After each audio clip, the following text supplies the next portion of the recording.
Tenemos un sistema en el cual entra una corriente y en nuestra salida del sistema va a ser el voltaje que pasa por la inductancia.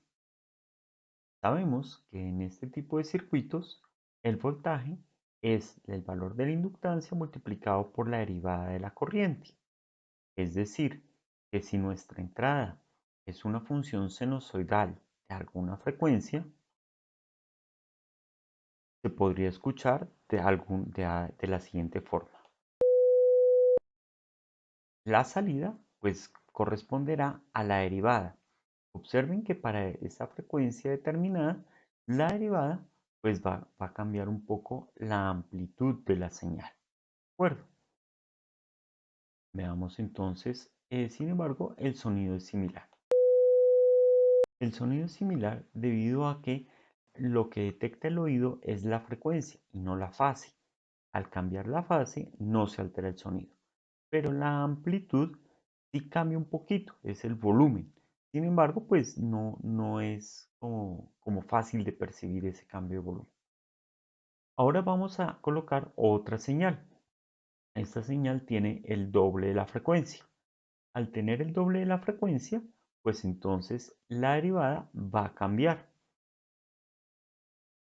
Tenemos aquí nuestra señal original, el doble de la frecuencia, y la salida, pues aquí vemos como al aumentar la frecuencia, la salida también aumenta de magnitud. La frecuencia es la misma, no detectamos cambios de fase y la amplitud cambia un poquito, pero pues no es perceptible. Bien, ahora lo que voy a hacer es colocar las dos señales al mismo tiempo a nuestro circuito. Entonces, esta es la señal que se genera. No sé, a ver, ¿qué imaginan ustedes que se puede escuchar? Esto es lo que se va a escuchar. A mí me parece que se escuchan las dos señales. Uno podría diferenciarlas un poco, las dos. Y la salida, derivamos entonces la suma de las dos señales. Pero sabemos que la derivada de una suma es la suma de las derivadas y podemos distribuir la L. Entonces, observen que este objeto, la derivada de la primera señal con respecto al tiempo por la inductancia, es la primera salida. Y la derivada de la segunda señal con respecto al tiempo es la segunda salida. En este caso, entonces, la salida corresponderá a la suma de las salidas anteriores. Entonces, debe tener algo por el estilo. Listo.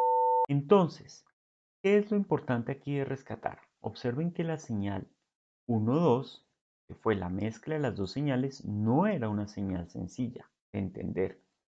Sin embargo, esa señal terminó siendo la suma de dos señales sencillas de entender.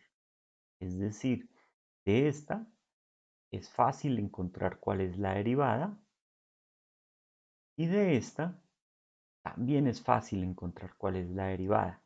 Sin embargo, encontrar la derivada de esta, pues en principio no se ve tan fácil. Afortunadamente, por las propiedades que tenemos, que la suma de la derivada de una suma es la suma de las derivadas, resultó sencillo encontrarla, porque simplemente era la suma de las dos señales de salida que habíamos trabajado. Bien, ¿cómo se conecta esto con el álgebra lineal? Ambas señales se podían sumar y que las podemos multiplicar por escalares. Ahora vamos a ver otra cosa, cómo podemos transformar esas señales y las transformaciones que cumplan estas propiedades o ciertas propiedades van a ser muy útiles. En particular, las dos propiedades que tenemos, que la transformación de una suma es la suma de las transformaciones y que los escalares pueden salir. Al cumplir eso, entonces nos permite que ciertas operaciones como la derivada, la integral y tal, sean muy sencillas de entender desde el punto de vista de analizar las funciones sencillas y después las funciones complejas simplemente es la suma de funciones sencillas. Ok, eso entonces es lo que vamos a ver a continuación.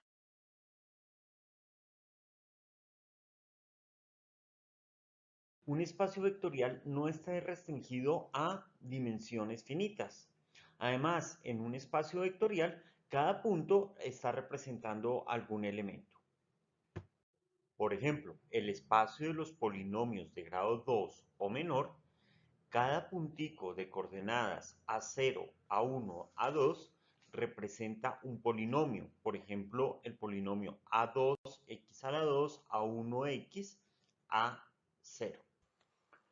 Bueno, entonces vamos a comenzar a hablar de qué es un espacio vectorial. Básicamente, un espacio vectorial es un conjunto, ¿de acuerdo? Que cumple algunas cosas. Vamos, antes de hablar de todas las propiedades que cumplen, los elementos de ese conjunto se van a llamar vectores. Bueno, ahora sí, veamos qué es lo que hace especial a ese conjunto. Ese conjunto tiene dos operaciones, una operación llamada suma y una operación llamada multiplicación por escalar.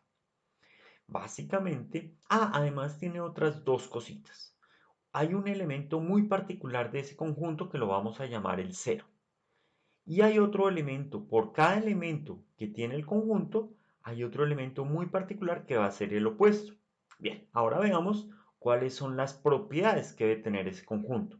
Esas propiedades las vamos a llamar axiomas. ¿Por qué se llaman axiomas y no propiedades? En este caso, todavía no tenemos ningún objeto matemático. Nosotros estamos inventándonos unas propiedades y después vamos a buscar qué objetos matemáticos cumplen esas propiedades. Por eso se llaman axiomas. Ok, ¿cuáles son las propiedades que vamos a imponerle a los objetos que después necesitamos? Las que más vamos a utilizar son la A1 y la M1. La A1 es de la adición. Dice que si tengo dos vectores en el espacio, en el conjunto, dijimos que tenían una suma, ¿no? Entonces los podemos sumar y el resultado de la suma también debe estar.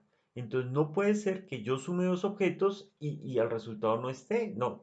La segunda, pues dice que hay una multiplicación por un escalar. En este caso nuestros escalares van a ser números reales. Por eso se llama espacio vectorial de valor real. Entonces, si yo os multiplico uno de nuestros elementos del conjunto, o sea, un vector, por un escalar, el resultado también debe estar en el conjunto. Pues también eso parece obvio, ¿no? Esas son las que más vamos a usar. Y las otras que no vamos a usar tanto son ya bastante conocidas. ¿Qué dice A2? Dice que la suma es conmutativa. A3 dice que la suma de los vectores debe ser asociativa. A4 dice que si yo sumo nuestro vector con el elemento que escogimos como cero, pues no me debe alterar el resultado. La siguiente, ¿no? Que dice que si sumo un vector con su opuesto, el resultado debe ser cero. Bien, y en la multiplicación, ¿qué dice? Que si multiplico un escalar por una suma de vectores, entonces es como si distribuyera. Entonces puedo primero multiplicar el escalar por un vector más el escalar por otro vector. Yo quiero hacer énfasis en esta propiedad que está aquí. ¿Por qué? Porque observen, no, mentiras, en esta no, en la siguiente. ¿Qué dice la siguiente? Dice que sumo primero dos escalares, lo multiplico por un vector y eso es lo mismo que tener el escalar por el vector más el otro escalar por el vector. ¿Ok? O sea, el vector distribuye. En esta sí quiero detenerme, me parece muy importante porque observen que esta es una suma de escalares normales, ¿sí? Las que aprendimos a hacer en primaria. Y esta es una suma de vectores. Nosotros no sabemos quiénes son nuestros vectores, pero pues sabemos que los vamos a poder sumar y entonces deben cumplir esta propiedad. Entonces observen que digamos que la suma de los vectores está controlada por la suma de los escalares. Entonces, si nosotros hacemos operaciones en los escalares, esas se ven reflejadas en la misma operación con los vectores. Si yo multiplico el escalar por el vector y después multiplico el otro escalar, es lo mismo que si multiplico los dos escalares y después el vector. Bueno, y esta uno diría que es como evidente, ¿no? Porque si multiplicamos un vector por uno, pues nos debe dar el mismo vector, ¿ok? Bien, entonces la pregunta es, ¿será que hay algún objeto matemático que cumpla eso? Y la respuesta pues obvia es sí, pues ya conocemos varios, ¿no? Entonces, pero antes de entrar en detalle de cuáles son los objetos matemáticos, miremos lo siguiente. Ok, por ejemplo, tenemos esta operación. Cero por u es cero. Uno piensa en las matrices y dice, ah, claro, eso es lógico. Uno piensa en los polinomios, yo puedo multiplicar un polinomio por cero y me da el polinomio cero.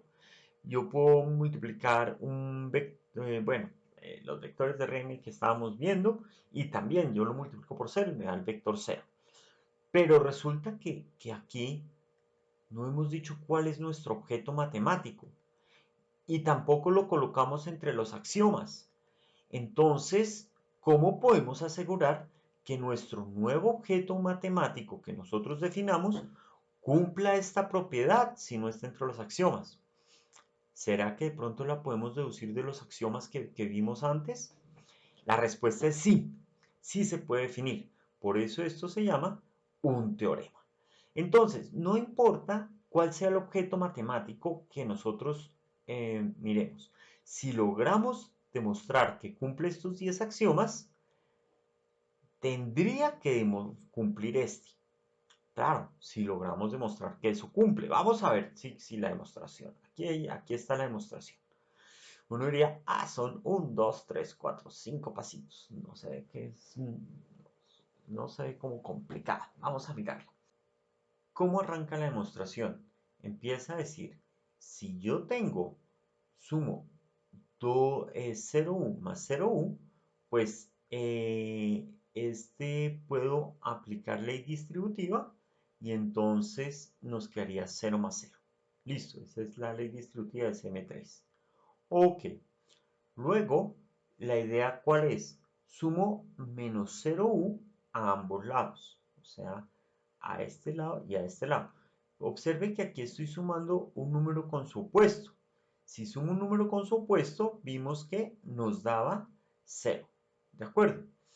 Ahora aquí, ¿qué es? Puedo asociar de esta manera y aquí estoy sumando un número con su opuesto. Ese también nos da 0.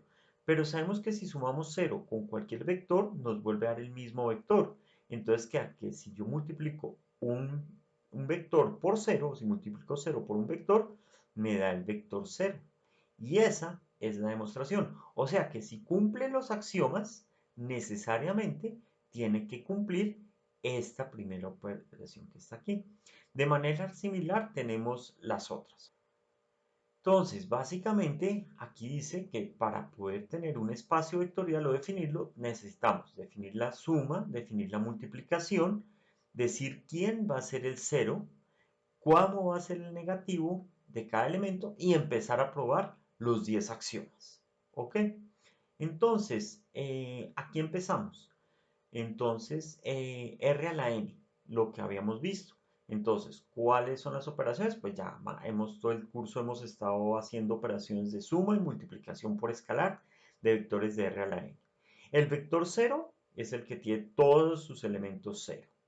El negativo es cuando pues, es el opuesto de cada elemento.